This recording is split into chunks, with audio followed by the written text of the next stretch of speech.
Okay, Roger, once again, Mudfossil University, and speaking of mud fossils, which are rocks that were once alive and now are speaking out about our past, they're also speaking about why we're getting sick. And I'm going to show you what they have to say, and it's as simple as listening to the rocks. Just listen to the rocks.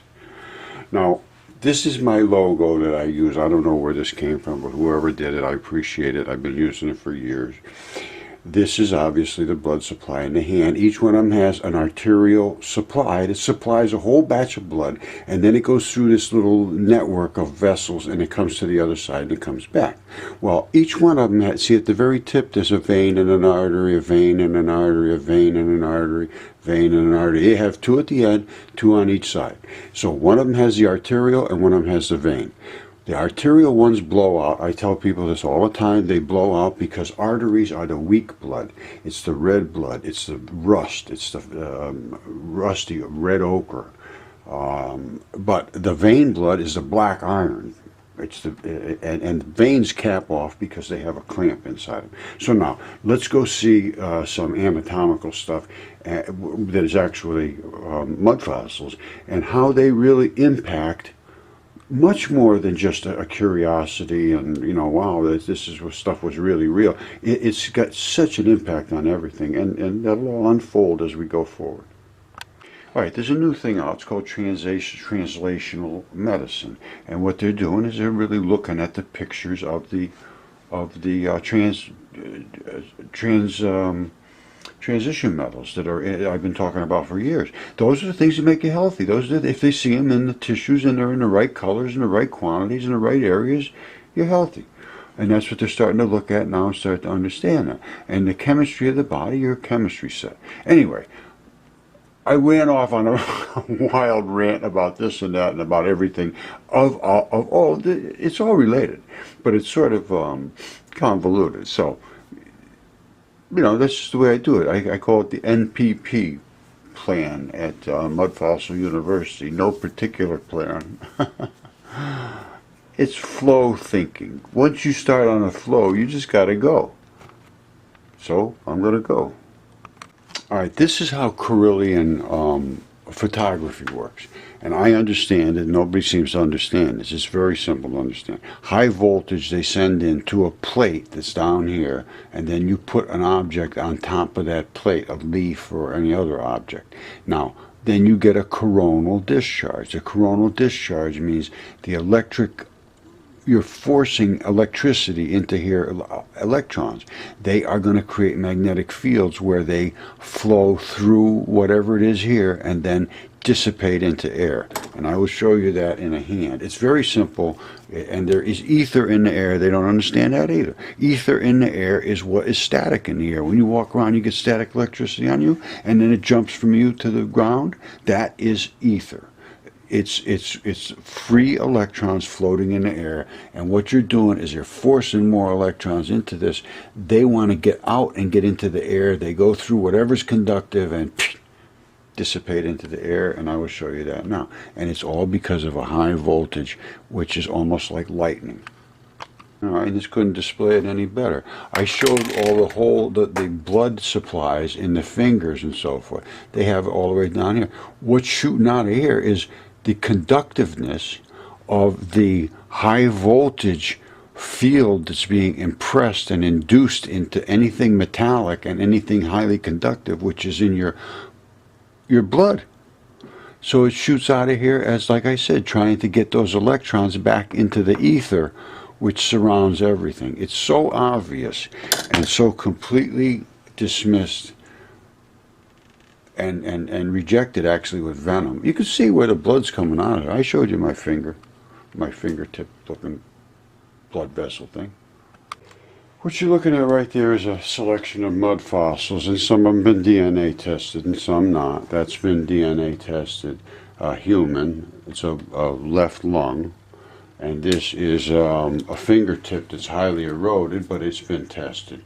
And I'm going to show you the blood things that we talked about, the veins and the arteries and all of the holes that they make when they blow out. And then I have bones, and this is a fingertip that was found in the same dig with that one, although this one is complete. And this is a knuckle ball and the bone ball and the muscle tissue and the ligament and so forth, or a tendon, I'm sorry, that is from the knuckle. Now, we'll get up close and personal and look at this really briefly, and then we'll go on to what all this means to the overall reality that is your health. What I'd like you to focus in on, if you can, is this very little tip, the very end. It's called a distal phalanges, the last little finger bone on a hand, which is this right here. Let me back this up so that you can see that. I'll move this around that way. All right, this is that same pattern that we just saw a second ago.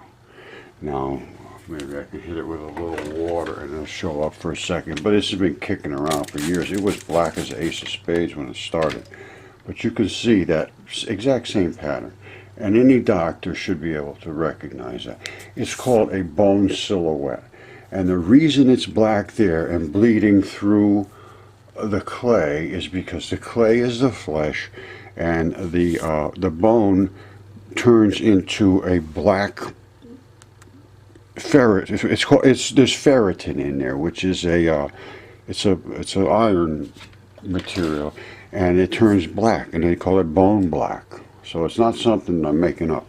Here's your vein side, and you see they don't blow out, but that's where the vein is, and there's where the other one is. This triangular thing here is where the ligaments hold on and they move the hand. Now, this side blew out because this is the arterial side. So the artery blood came in here, and when the guy died, or whoever it was, it exploded out here and out the arterial end. Now, I showed you those pictures in that orange glowy hand. The whole vein side stays closed, and I also explained why that happens. And there's that bone black. It just happens. Now, that's that finger. Now, the mate to that came out of that same hole is this one. Now, this one is very complete, and it was CAT scan, and well, anyway, I don't want to take it apart, but it has all the same things. You see, that's where the tendon invests there and holds on, and there's this one over here too. And that's what makes your finger go like that. This is where the apical tuft is. You see that round thing? That's the apical tuft at the very end, and that's how all your tendons grab and do all this stuff on your hand. Now, and then there was also this one here, which was the bone ball of a knuckle. See that bone right there? Now, on the other side of that bone, it still has a muscle wrapped on it, and that's this side here. Now, I'm going to turn it over so you can see it. You see the muscle? See the muscle wrapped right around that bone right here? Weaving over, that's a muscle. Now, you see this thing here? That is the tendon that runs down from the ligaments of the hand. The tendons, from the tendons of the hand. These run down to the sides, and I'll show you right here. Let me get this. Here's another finger right here that I'm moving to get. You see that one there? I'm moving to show you what I just described. This right here is where that knuckle. Can you see that? Yeah, you can see that. Hold on, come up here. All right. This is where that knuckle ball is. Right under there, way up here on the knuckle. Now, the little piece that breaks off here, they have abrupt transitions. I talk about this all the time. And that is this right here. It's coming in this direction. You see it? It breaks right here. That's the mat, and it comes down like this, and it breaks right off. That's the knuckleball, and that's where that weave stuff is. Oh, and by the way, let me just show you this real quickly. This is a bone, a mud fossil bone, completely articulated with every bit of the fascia and all the everything. You see, you see this, that little fold there, it actually wraps around and fuses like that. I thought there was stitching in some of these. I'm not kidding you. I thought it was stitched. It just comes around and wraps and thump, and they seal together. I mean, it's just fabulous what the body does. But here's what happens to the bones. Now, I showed you that other one, ferritin. That's the bone block. You see that? And that's what's only left of the bone. That's the onlyest little bitty piece. That's my own word, onlyest. All right, so now, and that will go away too. And the petroleum industry looks for this kind of rock. They call it source rock. I mean, they want it more deteriorated to a point where it's transitioned into hydrocarbons. That's what it's doing. That's what that is. That's hydrocarbons. That's all I can tell you. Just so you understand, I also have the palm. That's the palm that goes with those fingers that I was just showing you. Now check this out. This is ultra cool. This is the stuff that's in your own hand. That same palm material. And when it comes down here, it almost looks like it's like puttied on there. You see this? And your palm goes the same way as like this. Now, and the thumb goes off to this way. This is this stuff that runs off this way. Now, if you lift your hand up and you flex it back, you'll see that you have a piece that runs right down there for you too. And that's what it was. That's the way the hand was right there. And you saw the other pieces. Anyway, that's how that works, and that's just 3 feet wide.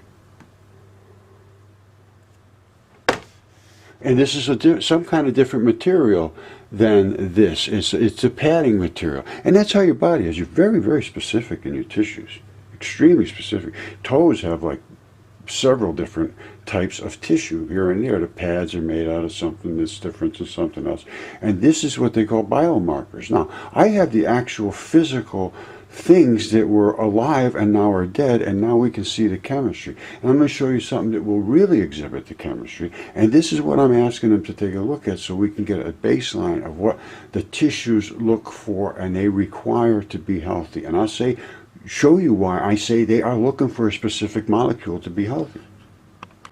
In the article we're talking about, it talks about, I believe it's manganese or magnesium. I think it's, anyway, I think it's magnesium.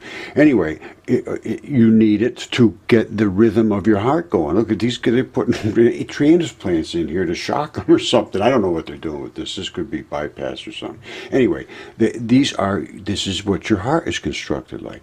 Now you look at this and you say, well, there's little heartstrings and there's ventricle walls and there's fascia and there's muscle walls and there's aorta and there's valves and all this business. Well, yeah, there is. But every bit of that is so specific that you won't believe it. And I'll show you why I can make that statement.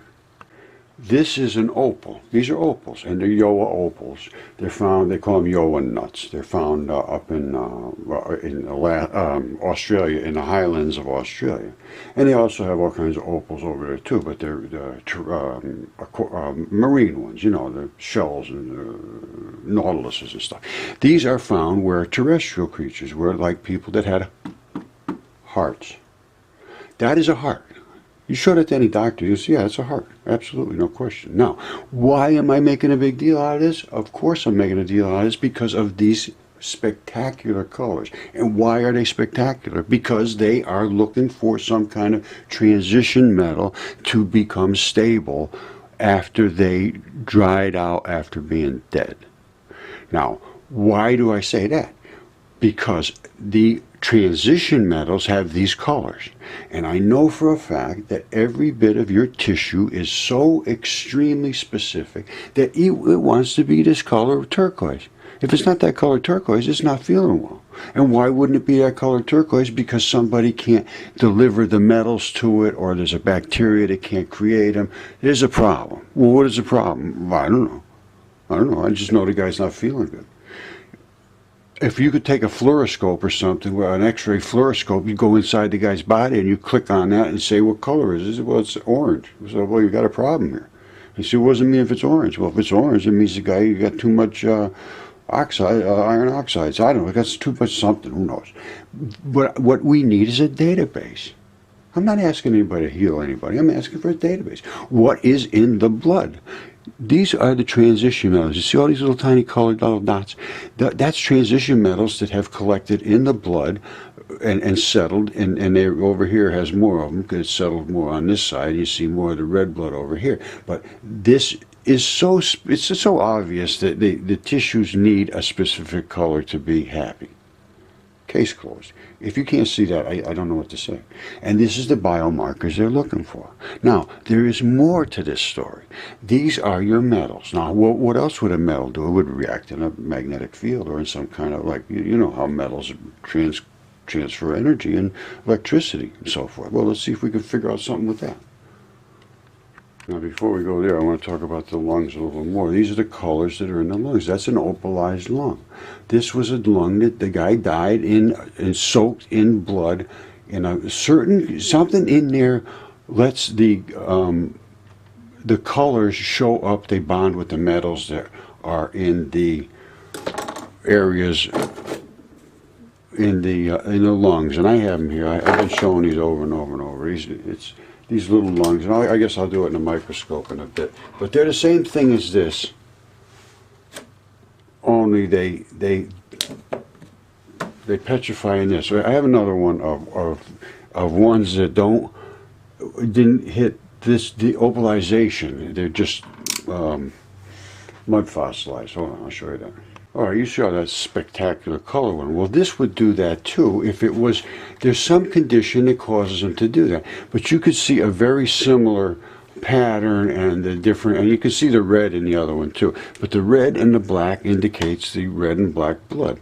And that is what happens in lungs. And a guy in England, Gary Evans, found one, the mud flat is almost in perfect condition. We expect it's like, I believe it's from the Great Flood, like most of these other things. I'll show you that one now.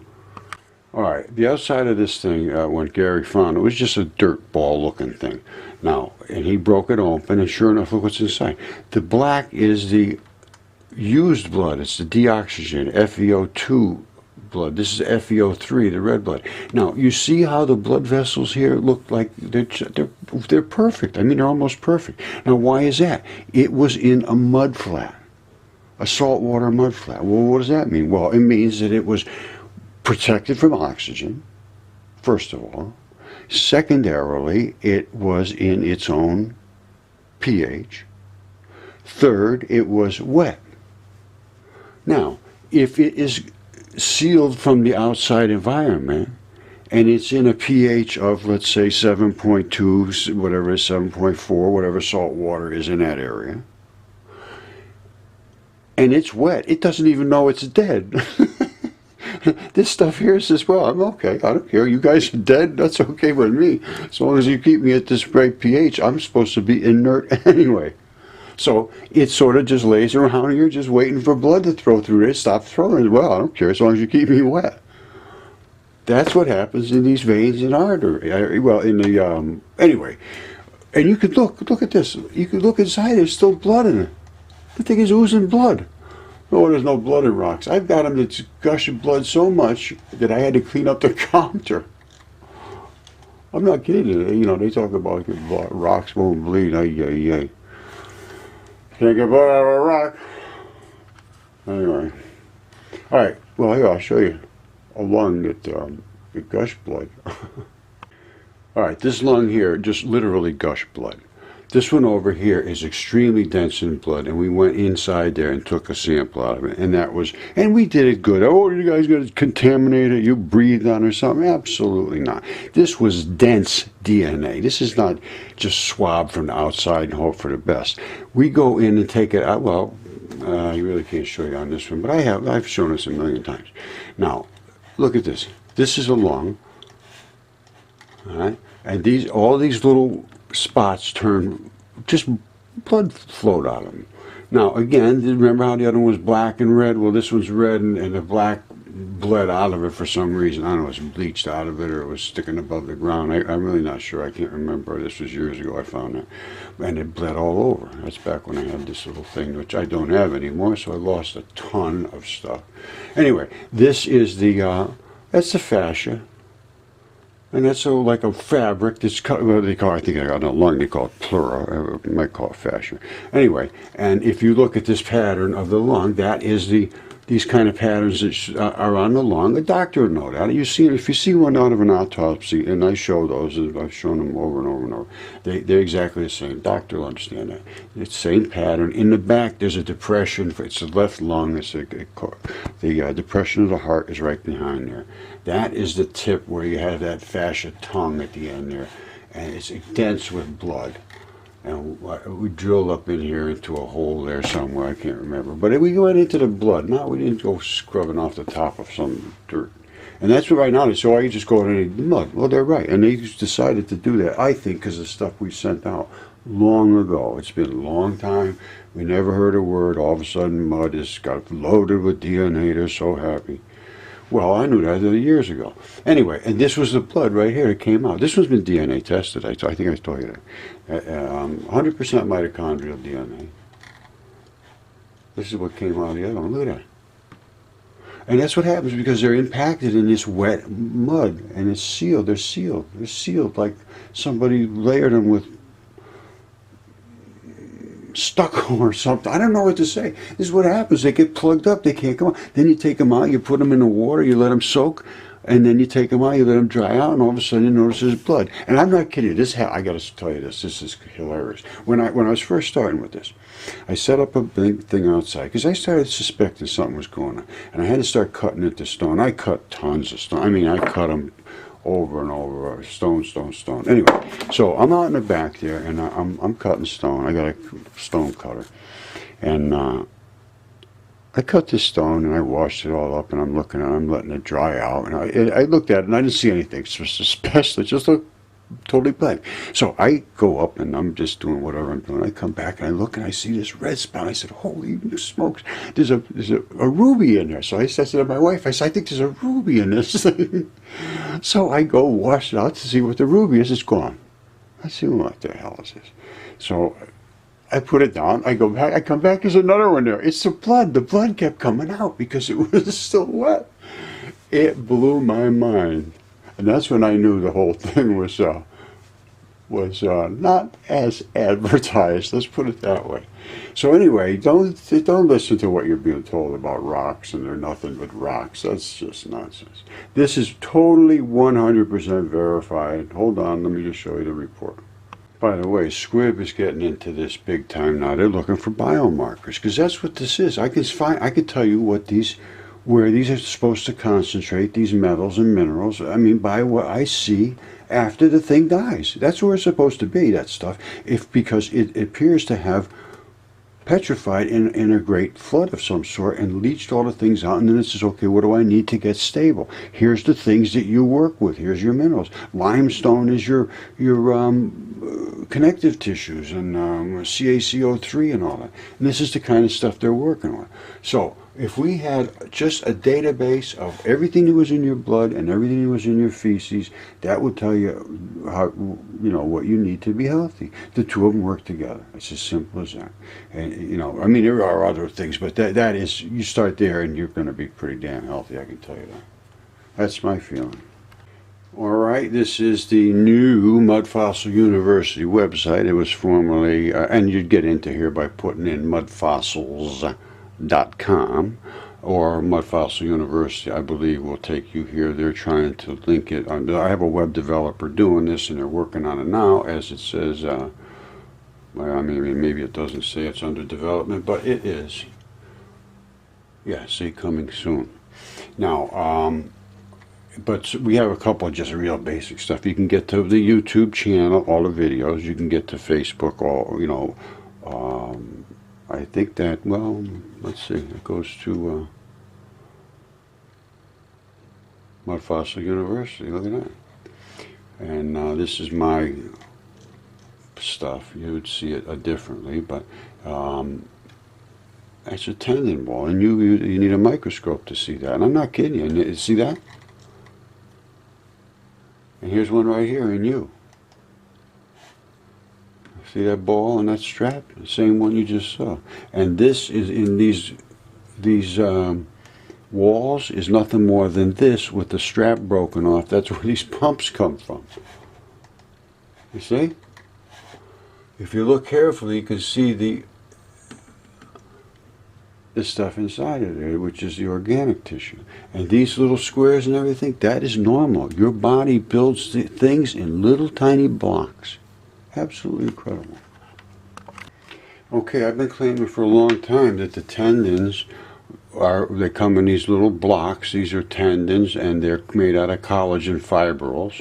They're little tiny blocks, and they're little tiny straps. And they turn into squares and hexes when they dry out. And I'll show you that in a second, because they are literally hex, and I'll show that. All right, you see, they're all collagen fibrils all the way down here, but they keep getting tinier and tinier and tinier, and that's what they were building from, these little things. They break off in those little blocks. They didn't do as much work as we thought they did. Now, you can see they come down in these hex patterns, and that is what the Giant's Causeway and all that. They were giants. They weren't building things by giants or volcanic anything. That was giants. That stuff, and it breaks off flat like that, just exactly what you see. I'm showing what it is, and this was all written about that's what it is, and it is what it is, because it is what it is. I know everybody thinks the stones in Baalbek were so big, but they were like made from this stuff, which is tendons. In us, it's kind of small. You see these wrinkly things right there? That's from a tendon that lost its tension, and it turns into a wrinkly one of these. There's fibers and little tiny fibrils everywhere, and there's this Slurpee, I believe they call it Slurpee, small leucine-rich protein, something like that.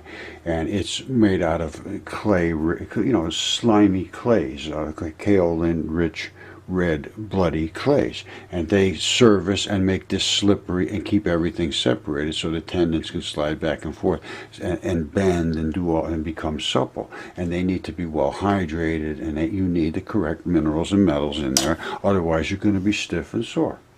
And they'll rip right out of their sockets. And these are the balls. They're supposed to be stuck in here and be on these straps. And the whole mat pulls and it's anchored in here. It's not supposed to be ripped out of there. That's what happened to that guy. He ripped out, and that is painful. I have had it happen. All right, you're just loaded with these things. These are those little tendon balls on straps. Some of them in your skin. Your whole entire skin is layered with these things on little tiny straps. They just kind of decided they figured this out. They're calling it, I forget what they call it, a new organ that they decided, which is the...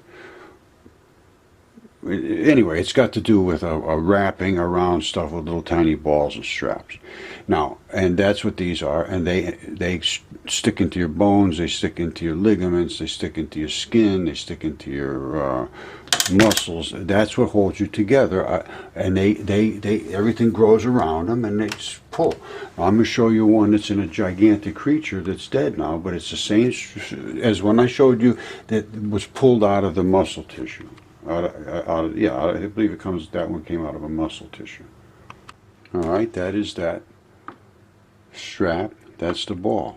It hasn't fallen apart yet. Usually they fall apart because they're weaker than the balls. The balls are made out of a really tough material. They're all over the world. They call them, the giant stone balls, a mystery. That's not a mystery. They are the ones I just showed you, and they are everywhere. You see, there's one here, there's one here, there's one here. They're in here. They're all everywhere, all stuck in here, because they come in clusters. That's what holds all these creatures together. Now they're dead. Now they're just stone balls. All right, I told you they're all in your skin. These would have been the one in your skin, and there would have been little tiny straps running all everywhere. So your skin would be able to do this, slide back and forth, and return to where it's supposed to be. These would have been in the clay type of material, which is the fine kaolin clays, and the sand, which is silicon, which is what your skin is made of. It's sand and silicon and aluminum, and it's what you present to the world. It's a little tough and a little weak at the same time, and these hold it together by having anchors that are around little straps. And I'm going to show you how not only on Earth are they like that, but on Mars. And this is because this was a living creature that died here Whether it's part of the earth or not, I can't tell you. Titans, I don't know. All I'm going to tell you is that this is the product of a living creature's skin that has eroded, and I will show you in a less eroded condition. Alright, this is the same thing that's on Mars. These are those stone balls with all the little straps. And they have not eroded like they do on Earth, because on Mars there's a very subtle blow of dust that appears, almost like a fine sandblaster, and leaving the balls attached to their straps. So think of what's going on here. You could take this and pull and stretch, and it'll pull and stretch, and then it would return. It's like puttied over with the clay and aluminum and silicon that is what your skin is made out of. Now, I know that the flat earth people are going to attack me for talking about Mars. Now, so you're going to give me thumbs down. I would wish you would say, I'm giving you a thumbs down because of Mars, not because of my research. This is what has really bothered me about the flat earth people. I wish they'd just stay away from my research, because it's very annoying. There's nothing to be said other than everything either proves the earth is flat, or I'm an idiot because the earth is flat and I don't believe it. So please don't attack me for legitimate research, please. Alright, this is on my Mudfossil University site, and I'm just going to go over some pictures quick. It's about these tendon balls. That's the gigantic one people are standing on. That's the little one that's inside of us with a ball that's out of there. The same structure though. And then it shows the walls over here. I might have shown this before. This is, I think this might be like cellulite or something.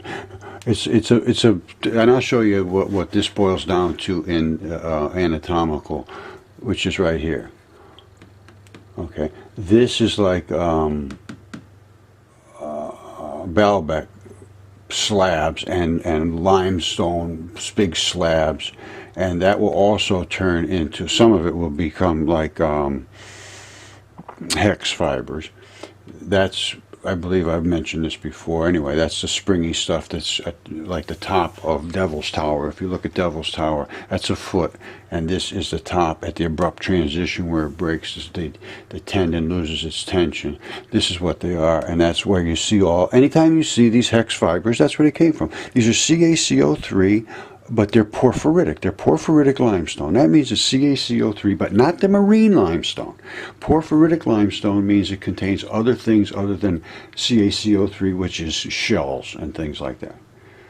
All right, this is a whole different thing. And when you see them in these hex structures, that's where it started, and it was walking around consuming oxygen at one time. And this is, as you can see, the abrupt transition breaks off right here, which they break off flat as a pancake. That wraps around the ankles at the bottom. It's so obvious. If you look down here, you can even see the blood vessels at the back, because they all have blood. And there's kaolin clays here and there.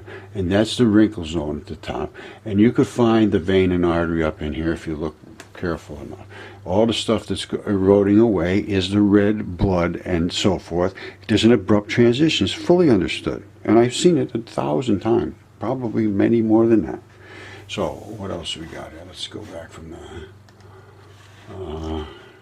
See, I lost my place. No, maybe I didn't. All right, so that's all the different, well, not all of them, but that's a lot of different types of connective tissues.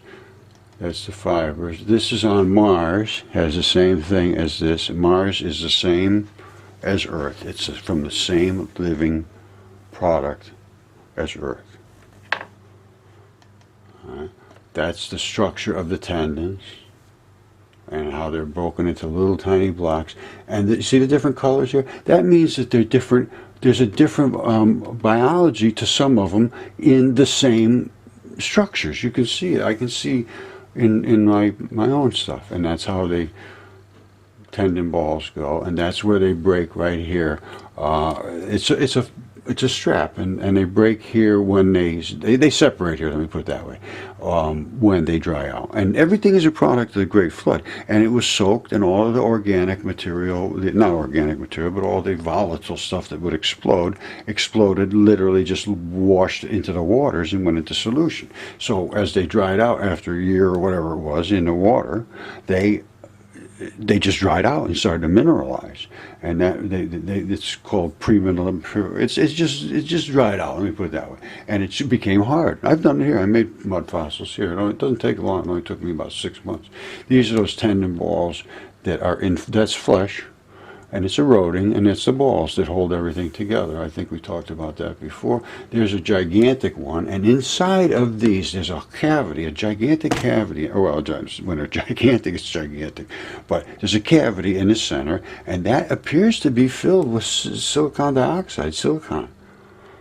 I don't know. That's what I'm seeing here. Now, I haven't tested it. And this one has balls all over, see? This is gigantic. This was a mine. They mined everything off of it for the minerals, and that's the thing I showed you that's on Mars, and that's the same. That's on Mars. They have the same stuff. These are the BBs that are the little tendon anchors. I mean, the little, and then of course they get big, and they're all over the place on Earth. I mean, they are literally everywhere, everywhere. Kids playing in it. They break up. And look at this. Look at this. This is so cool. Now, you see how they're doing here in that color and all. It has a cavity right in the center, complete center thing. You see it?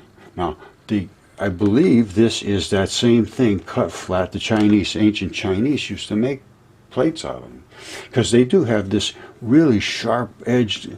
I think it's flint and chert is what, in nature, in most cases, these things turn into. Let's see here. How do you get back from this without shutting down? Now you got to go back every time. All right, let me go way to the end there.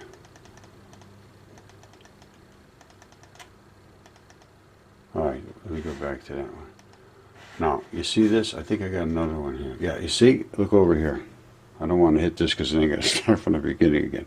But this is what they do. They evacuate the center, like that big gigantic one I showed you, and then this one. And you see these blocks here? These sharp cuts? That's what I'm seeing here. That's what you're seeing here. What it is, what it is. And I think this is like chert or flint.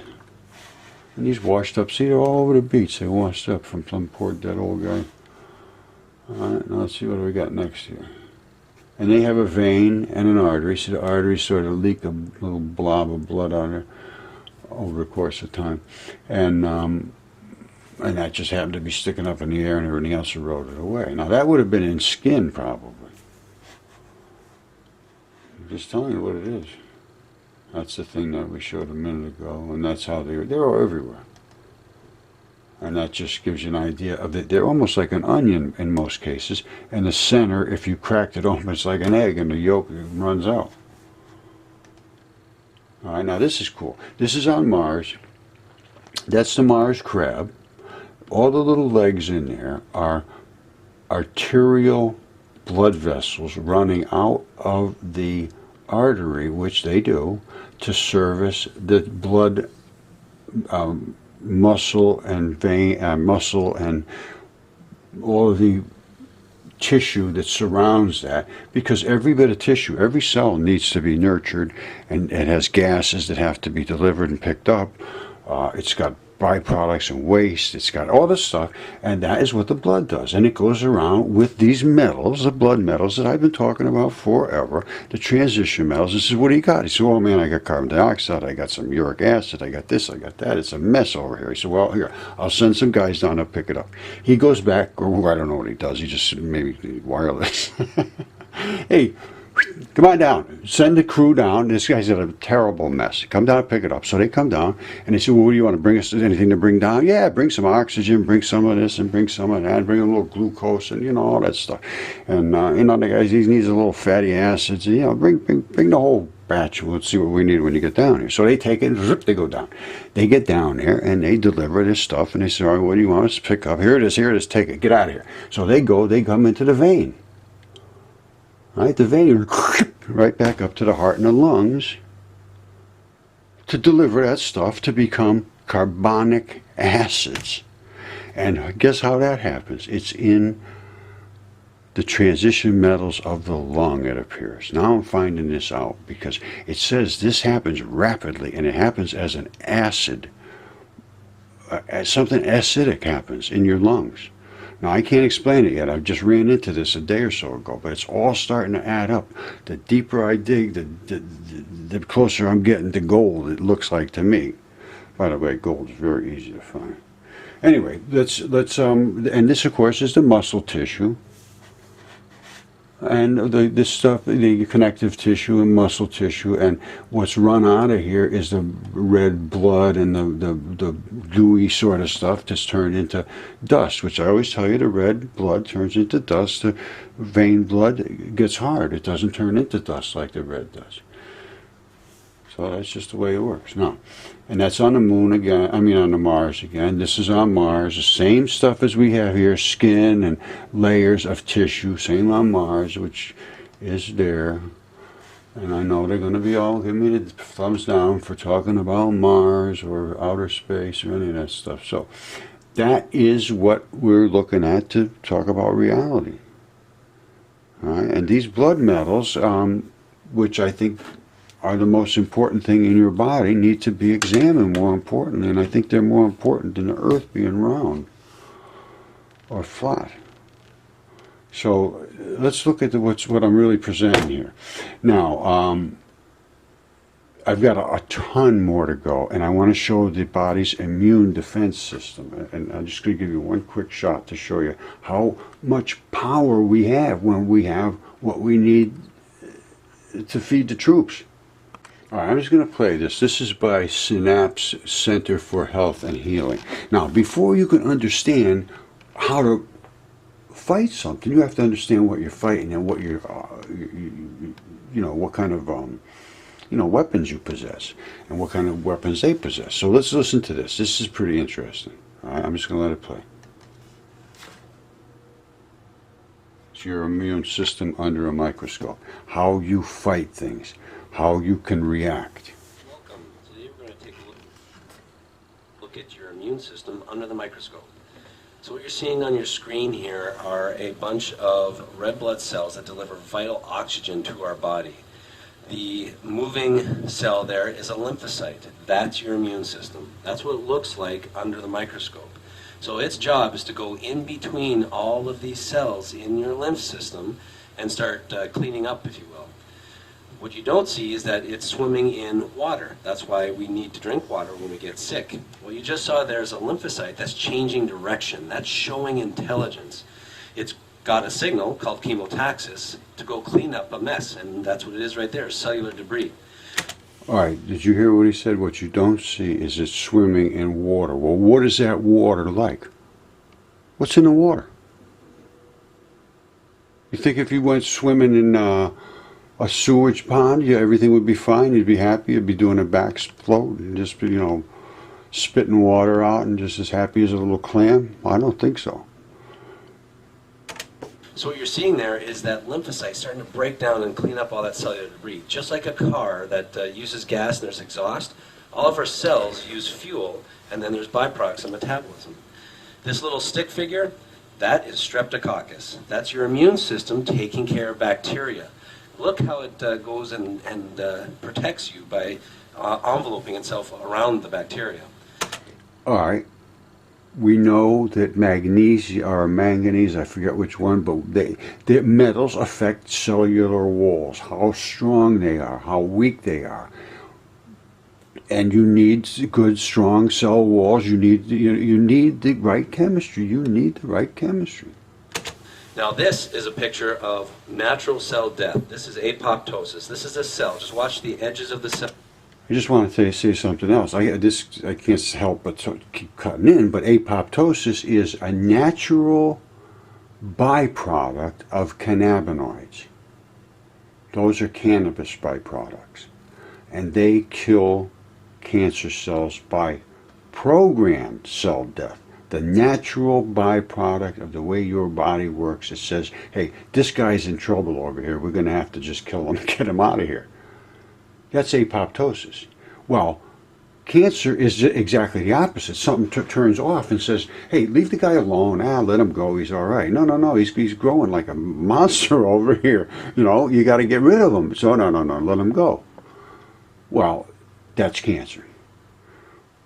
Now, they actually did a study, Harvard. They said that it cuts cannabis oils, or cannabis, and cannabis is what they said, cuts tumor growth in half in 3 weeks. Now, that's out of Harvard, not me. Cells there.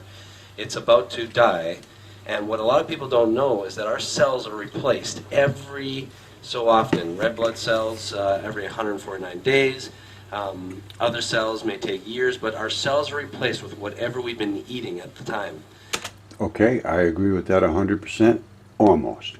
What does not replace are tendons, and that I can tell you, I can speak to that because the University of Copenhagen did a study about tendons and what they're made of and so forth, and they found out that they are, once they're established in your body, and you are fully grown, and they're at their length they're supposed to be, and they're going tension, they're adjusted, and they're tuned right in. That's it. Case closed for the tendons, and they can and they don't fix themselves when you get hurt. And I can tell you that. I know that too. Lifting these heavy rocks, I tore my rotator cuff completely off, and it's still bad. They have to just sew them back together and staple them back together, and they do not really grow back together well. Be very, very careful of your tendons. Now, the reason they don't grow back together well is because once they're established, they're virtually inert. They're just as strong. They're stronger than just anything on the planet, really. Now, how do I know this for a fact? Because of the University of Copenhagen study? Well, they did it on a study of kids that were in like the 60s and that sort of thing. They were growing up there, and they established their tendons during the nuclear test period when there was a ton of nuclear radiation. So what does that mean? It means that the background radiation in the air was high compared to what it is today. So what does that mean? It means that if you establish your tendons back then and they are locked in place forever, they will take on predominantly the nuclear radiation that was background radiation at the time, which, let's say, it was twice what it is now.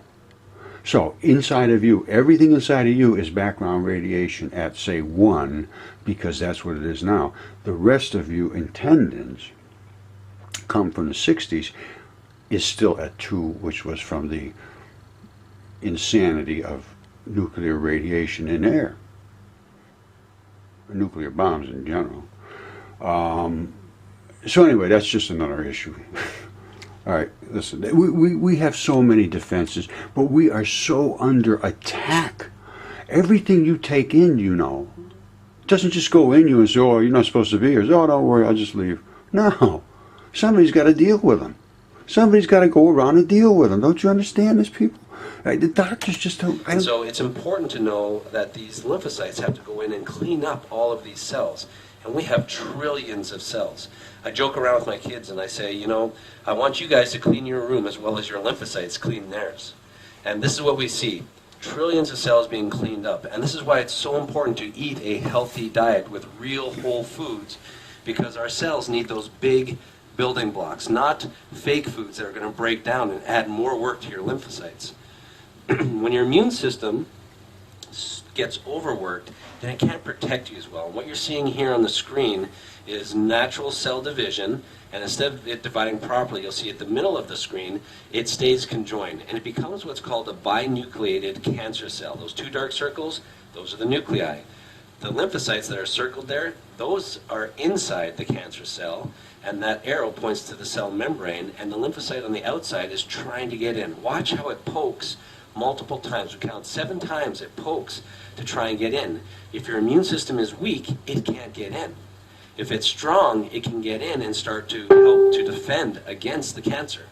And so this is why it's so important to really help keep your immune system strong. All right, what is it your immune system needs to be strong? What does it need? It needs like anybody else. It needs to be able to eat right. It needs to be able to have the things to be strong enough. And it might need some, silicon to be so scratchy that it can rip holes in there. All right, it may need some iron it gives it a little more oxygen because it ges real tired. It does a couple of pokes and it can't get there. Oh man, I'm tired. It might have something to do with manganese or magnesium because the cell wall needs to be stronger or weaker, or needs to excrete something that it can't excrete. There is an issue here. All right, don't forget everything you put in your body, every single thing, and especially intravenous drug users. My God, they're just running rampant with things in their body, and that's why their hearts are giving out and all that, because the things that you need to go to deliver to the heart or pick up from the heart or keep the heart maintained are no longer available because you've destroyed what was your defenses. So it's defenses. All right, going to a doctor after the fact and saying, well, I want to do all this bad stuff, which is not easy. You can live a healthy life, very, very, very simple. I have a wonderful life, and I'm pretty healthy, and I practice pretty much what I'm preaching here to a degree. Whoops. But alcohol is bad for you. I can tell you that right now. That's a disaster. Tobacco, obviously, they say that's no good. I don't know. It might be no good. It might be. Who knows? I know it gives you cancer because of something. But until they start to look at these things with the understanding that it's what you're putting in your body and how it breaks down and how your bacteria creates enzymes and if your bacteria is alive. So this database, and that's all I'm asking for, is a database to say, what has a guy got in his blood? What has he got in his fecal stools? What are his health issues? Case closed. Don't have to know another thing about it. Very simple, inexpensive. We put it in a database. It gets accumulated somewhere. All the doctors send in the results of the things. You have to have. Here's what happens though. You got to have some kind of a business plan. Somebody, and it's not going to be me, has to do like create home kits or some kind of a kit where you do the fecal and you do the blood, or somehow we find out this blood deal. Those are technical details I can't handle. Although I do know there's a place called Viome, I think it's Viome, that does all of the fecal analysis. I mean, I'm sure it's expensive. I have no clue. I know Squibb is working on looking at the blood chemistry for colors and so forth. I saw somebody sent me that. As a matter of fact, let me show you that. All right, this is from Bristol Myers Squibb. They are looking at biomarkers, and this is a lung, and I have a lung here that has the same sort of patterning, and they're all have this extreme amount of transition metal crystals in them, and now I'm finding that the lung does something extremely fast and efficiently with carbonic acid, and it's got to have something to do with these blood crystals that are the transition metal holders, it looks like to me. All right, what I want you to look at is these inserted pieces here. That's part of a lung. That's and you can see the same type of architecture in the lung from Squibb. By the way, that's my garden. I just did it yesterday. All right, this is a little bit techy, but it's not that bad. This is about your lungs and how they transfer things and how this carboxylation and carbonic acid works. It's an acid-base balance. Okay, now listen to this. This is kind of carefully, all right? Each day there is always a production of acid by the body's metabolic. Each day there's always a production of acid by the body's metabolic processes, and to maintain balance, these acids need to be excreted or metabolized. It means used up. All right. The various acids produced by the body are classified as respiratory. All right, these are respiratory acids. They or volatile acids. That's why you explode when you can't get rid of your gases when you normally die in the woods or something. But in the water, you push them into the solution. That's why my stuff does. The Mudfossils doesn't. So once again, the various acids produced by the body, which is quite a variety, are classified as respiratory or volatile. acids and as metabolic or fixed acids.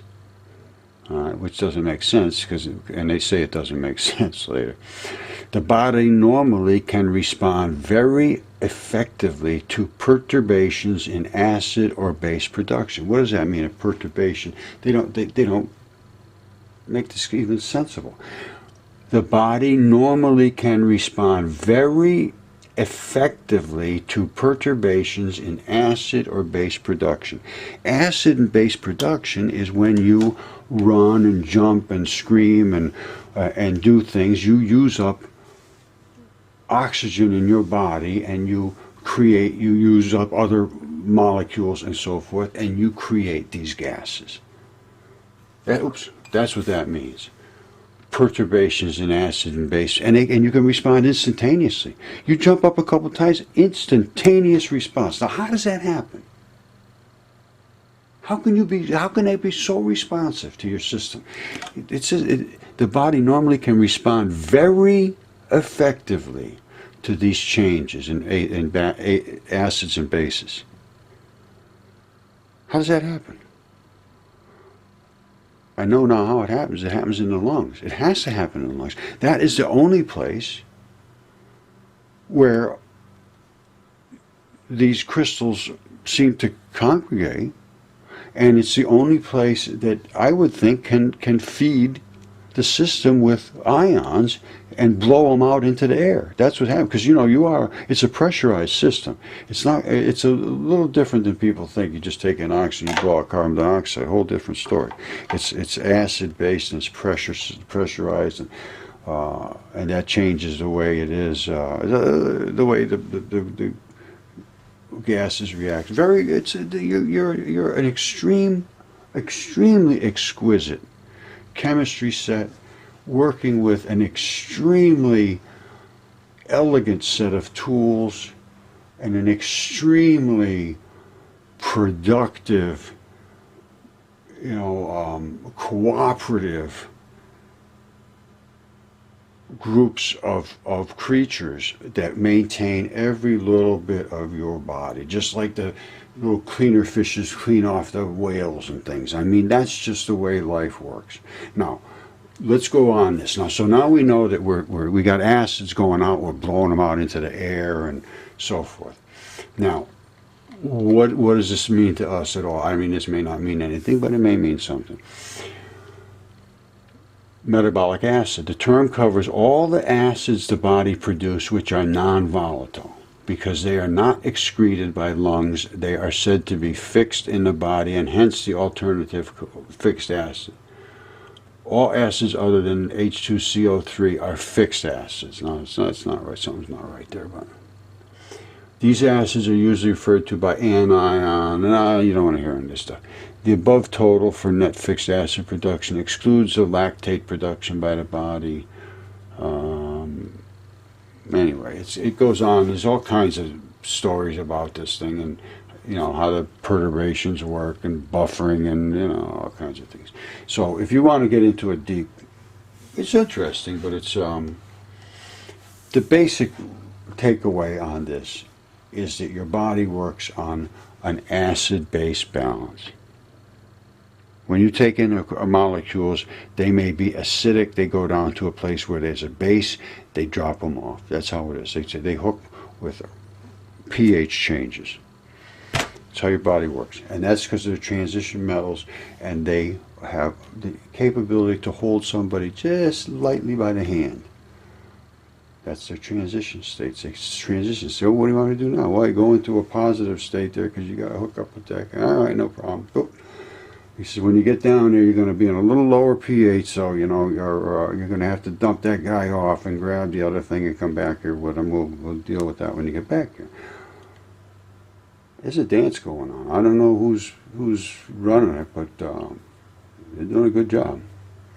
So anyway, Mudfossil University, we need a database. If we had a database of all the chemistry of your body and all the chemistry of the workers that are in your body and all of the issues that you feel are not correct in your body, and we had enough of those in that database, I absolutely 100%, no question whatsoever, guarantee that there will be a relationship that will be able to be drawn that will have some significance.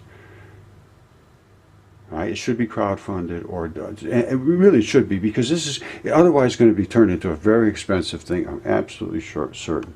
But all you need to do is have something, a home kit. You send it in, bada bing, you send it back, and then you have access to the database of what your results might mean. Case closed. That's all. And then let the market figure it out from there. But you have to have that tool available to you. All right. So that's one more time to show you what I'm asking for. All right, this is it. All we need is to get a crowd-funded trial. I don't. It can't be that expensive, but yeah, it might be. We need the bacteria back. We need everything that's in the fecal sample, count and quantity, 100%. And I know they're doing it now. Somebody is. So the technology's there somehow. We may even need to develop technology to do this, but it needs to be done. So it's just got to be done. That's all. Case closed. Doesn't matter what it costs. It's got to be done. Once it's done, it's going to become cheap. Now, blood chemistry, metals, count, quantity, everything. In chemistry, metals, fats, everything that's in your blood, 100%. And then a hair sample would be best, another analysis to give you a long-term capability. And then a detailed checklist of your health list. That's all. Then it'd be nice to know some of that other stuff. Not absolutely necessary. Vaccines, antibiotics, and things. But that would also, you know, if the guy's a drinker, you know, or they IV drug user, you don't have to say who you are either. All we need to do is know what is in these products that you have accumulated in your body, and how has your body dealt with them, and what is in your blood, and what do you feel are your issues. And that you start plugging in the numbers. Say search on bad skin, and everything comes on with bad skin. It's a search on anything, the highest number of metals, and ferrous oxide O2 is 87% in these people. It's only 52% in the average. All right, what about copper? 62%. It's only supposed to be 22. And then you will get, because they say, oh, the people, nobody's the same, nobody's the same. Of course they're not the same. There's so many chemicals going into you. It's a cocktail mix. You're not saying, oh, this guy's got 27% copper, everybody's got 27% copper, and that's the only thing wrong. No. He might have 32% copper, and because he's got 28% magnesium, the copper can't be affected because the aluminum is affecting the thing that they put in there. You know, it's just insanity. You need the database to start with. Then we can work out the details. It's a fight. It's a fight. It's a fight to say, oh, it's not, we don't need that. We don't need that. There's nothing to say. Nobody's the same. Yeah, it won't help. Well, I can't see the reasoning. I can't see the rationale to fight something like that, other than that it's strictly profit motive to keep people in a condition where they're chronically ill, so that you can literally exploit them. That's all. I mean, I'm just trying to be an honest guy. I don't care, because I'm not sick. There's nothing that's going to affect me, to be perfectly honest with you. My kids are so healthy. Neither one of them, I don't think, have ever been sick. I think, well, you know, maybe a little cold here or there or something, but never. They didn't even have a cavity. You know, my wife feeds us good. We eat just regular good food, and stay away from all that stuff that infects your body. I mean, it's as simple as that. It's like if you just had oil in your car, and you decide, I'm going to throw a whole bunch of sand and some of this and some carrots in there. Who knows what you're going to throw in there? Right? That's not going to work. It's not going to work. You need the oil, and you need this sort of additive of that, and you need this kind of thing that coats to this, and you know, and that's supposed to be in certain ratios, and so it doesn't clog up and stick and create plaque and all these things. But no, we just throw everything in and hope for the best. Like it doesn't matter. It's not the way. It's not the way, my friends. You know, really, and plus, then you go to the doctor and you say, you know, like you're going to a mechanic, you say, well, how's the oil? I say, I don't know, I don't check the oil. Say, well, you never check the oil? I said, no, I don't check the oil. Who needs the oil? What's the matter? He said, well, I've been throwing sand in the oil. Is that all right? He said, well, I suppose it's all right. You take some of this, it's anti-sand. You know? I don't know. It just doesn't make sense to me not to have this database. And I don't think it's that expensive. And I guarantee you, absolutely guarantee you, patterns will be seen. No question whatsoever. No question. And you ask anybody that's ever done anything with databases, and I have done a lot with databases. And I was in a POS industry. I'm just to tell you something that was so specific that we used to have, we mined the data from a point of sale, which is cash register, computer stuff. And we would be able to tell every hour, even every 15 minutes if you wanted in the cafeterias and stuff. Count, dollar amount, average sale per item, average number of items each person bought, average time they spent in line, how much the cashier sold and it sells compared to other people, what their average sale is, and all of that stuff falls into a pattern. It shows you people that are honest and people that might not be so honest, and who's productive, who's not productive, what time your hours have to be manned, all of that stuff. This is data mining. We used to be able to tell if somebody came in there and bought stuff in your child's child's clothing thing. They would send them out a coupon for kids' shoes, or because they know the person was here doing this or that, and that was tied to a certain database number that would say, hey, who was in what customer is attached to a sale that happened in the child's clothing thing, and then and of course you'd have all the information on the people, because you'd have them as frequent sellers. Very, very sophisticated system. All cameras and security, and the sales were inlaid on the top of the video showing who sold it, when they sold it, what they sold, and what the guy left with, and it was very, very, very. I mean, you could search by that, search by anything, but just put the anything you want. It was very, very specific. And because of that, the people were successful. I had stores that wouldn't, one of the world's biggest chains would not open a store in this area unless they had that system up and running when they opened. So that's just the way it works. You need the data to be able to manage the system. The system just happens to be you.